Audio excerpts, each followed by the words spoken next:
Greetings and welcome to Converging Streams, Interfaith Fellowship in Our Modern World. Our program is a production of the Muncie Interfaith Fellowship in the Unitarian Universalist Church of Muncie. Today's topic is how Interfaith Fellowship takes us beyond war. Please welcome Reverend Thomas Perchlik of the Unitarian Universalist Church of Muncie.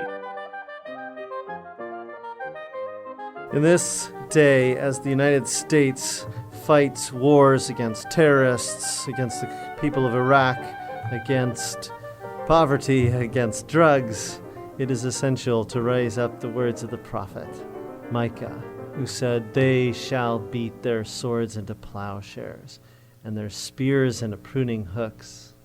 Nation shall not lift up sword against nation, neither shall they learn war anymore. But they shall all sit under their own vines and fig trees, and no one shall make them afraid." Interfaith activity holds promise because it is an engagement in the practice of peacemaking. It is a way of moving us towards that day that has been evoked by Micah. In religion, I think of, in the context of war, as being like a fuel for the fire. If you have the flame of a conflict burning and you put religion into it, it could be like pouring gasoline on a candle. It suddenly bursts forth an explosion of fire. It adds and fuels it, makes it greater and stronger. And in the face of this, we must practice a different way of being religious. We must fight against that tendency. We must engage in a war against war. We must not compromise our faith. Must not put the goal of getting along with others or the goal of avoiding conflict above practicing our faith, of holding to what we know is true, of watering down our religious beliefs in order to find some meaningless common ground. We must engage in interfaith activity. We must listen and speak with others in order to find that greater power, that overwhelming and transforming power that will lift us up beyond violence, beyond the terrors of this world.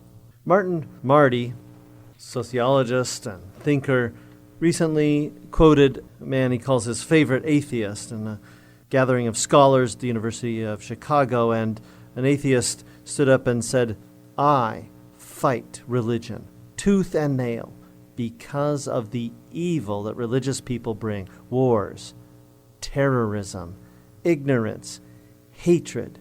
On balance, wouldn't you agree that religion is bad, not good, for the human race?" As believers, that question should haunt us. That question should challenge us. It's easy, of those of us who know the good, know the power, know the joy of faith, for whom religion has been a source of inspiration, has guided us to do good acts, has changed our lives for the better.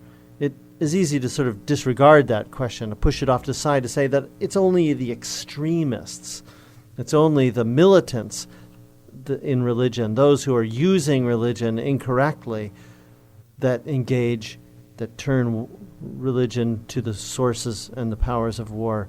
But the fact is, it is a much broader problem. War and religion have always been wed and bound together. Recently, the Episcopal Bishop William Swing has started the United Religions Institute. He noticed that there was a United Nations institution, a gathering of all the nations of the world, but the religions had done nothing to come together. And seeing the way in which religion actually fueled the wars and countered the work of the secular organizations of the United Nations, he believed that it was essential that we come together to end religiously motivated violence.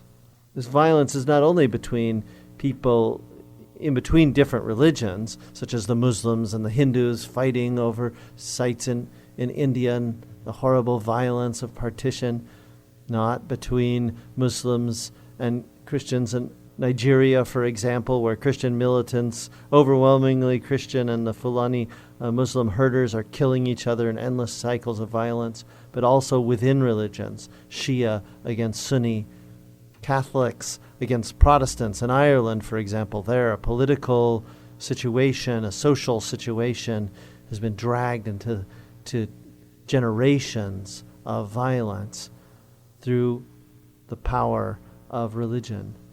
The power of religion should be used not to perpetuate violence, but to go in a different direction. Now, war is inevitable. It's inevitable if we are going to counter the aggressive people. There will always be aggressive human beings. There will always be human beings who are lured and tempted by violence to get what they want. And so others must use violence to stop them. But as the great universalist preacher in the 19th and early 20th century, Olympia Brown, said, "We can never make the world safe by fighting. Every nation must learn that the people of all nations are children of God and must share the wealth of the world. You may say this is impracticable, far away, can never be accomplished, but it is the work we are appointed to do. Sometime, somehow, somewhere, we must ever teach this great lesson." In responses to the evils of war, of racism, of oppression, religious people seek a greater power, something that is stronger, something that will overwhelm the strength of violence, the strength of guns, the strength of the military. The United States knows the strength that comes through being a military force. If you take the 5 countries that spend the most, other than the United States, you take the 5 largest countries of the world that spend the most on military power, and you put all of their military budgets together, they still will not equal even half of what the United States spends on military, on war and violence, and yet the world is no safer. In fact, our recent engagement in war, though it has gotten rid of Saddam Hussein, has increased the amount of terrorist violence in the world. And so it was Martin Luther King Jr., in looking at the violence and the oppression that he experienced as an African American, went to another religion. He looked to India, and he met people who were followers of Gandhi, and he read the words of Gandhi. And it was in that interreligious context that he became a better Christian. He came to understand the message of Jesus, the beatitude of Jesus, that the peacemakers shall be called children of God. He came to understand that better. He realized there are things in the social system to which all of us ought to be maladjusted. But as he said, hatred and bitterness, though we should feel uncomfortable about things, hatred and bitterness can never cure the disease of fear. Only love can do that. Of course, he was referring to the great divine agape love. He said, we must evolve for all human conflict. He didn't deny that there would be conflict. He knew that there was going to be conflict. But he said, for that conflict, we must evolve a method which rejects revenge, aggression, and retaliation. He listened to the practice of a Hindu, of Mahatma Gandhi, and he came to understand what it meant and how he, as to be a Christian, who had bombs thrown on his porch, who had his own life threatened many times, who was beaten, who was thrown into jail. He, in that context, in that threat, very real, tangible threat, he said we must reject revenge, aggression, and retaliation. The foundation of such a method is love. Before it is too late, he said, we must narrow the gaping chasm between our proclamations of peace and our lowly deeds which precipitate and perpetuate war. One day we must come to see that peace is not merely a distant goal we seek, but the means by which we arrive at the goal. We must pursue peaceful ends through peaceful means. And the practice of people coming together across religious difference and listening to one another, finding out why the other believes as they do, what the other hopes, what the other longs for, is essential. Not too long ago, in an interfaith context, everyone is aware, of course, of the violence between Muslims and Jews in Israel, political situation that is fueled by religious and ethnic difference to be almost intractable. The cycle of revenge and violence continues there. But in an interfaith context, two people who really had very different ideas about Israel were speaking about their faith. And one was a Jewish man, and he read a prayer from his practice. And when the Muslim man heard that Jewish prayer, he was shocked. And he said, I can quote to you words, almost the exact same words from the Quran. He said, why is it that we who share so much in faith should be so divided by politics? Why is it that we who hold a faith in the Lord of the universe, the God that created the universe, could not be unified in other things? That was a moment in which interfaith activity began to plant the seeds that would undo this fear, this disease of fear that divides us. Certainly, we must stand against aggressive people. But that alone will never make us safe. It will never make us secure. It will only be forming relationships, gaining understanding, seeking common ground, and deepening our own faith in the process.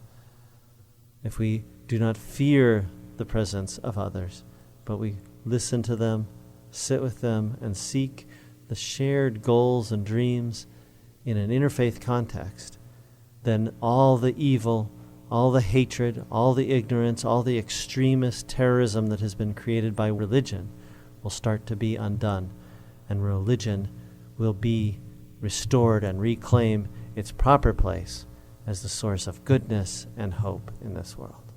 The Unitarian Universalist Church is a place where interfaith experience is possible. People of very different beliefs come together to find a new tradition, a new heritage, a new unified faith. I'd like to end my comments today with a reading from our hymnal, the words from the Mahatma, Mohandas K. Gandhi.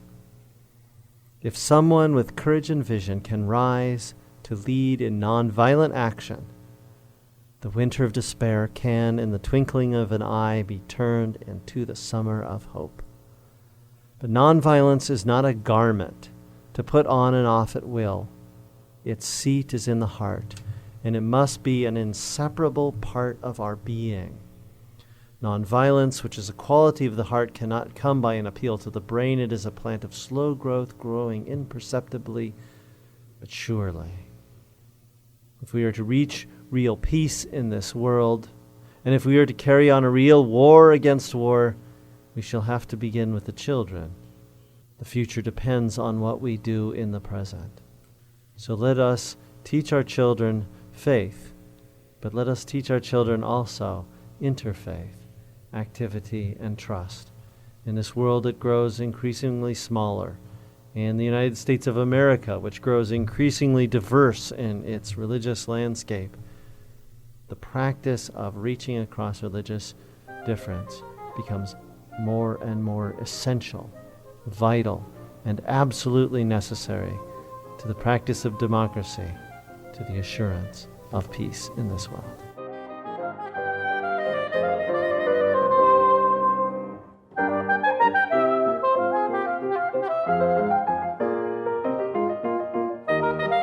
Thank you for listening to Converging Streams, Interfaith Fellowship in Our Modern World. Our program is a production of the Muncie Interfaith Fellowship, with content and financial support from the Unitarian Universalist Church of Muncie and technical support from radio stations WCRD and Work FM. Most importantly, we thank you, our listeners and followers, for your support.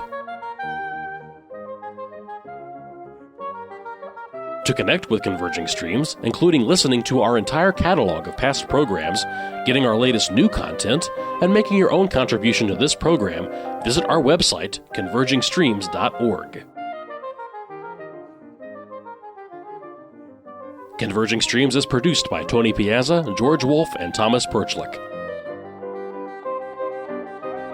Thank you for listening and have a pleasant week.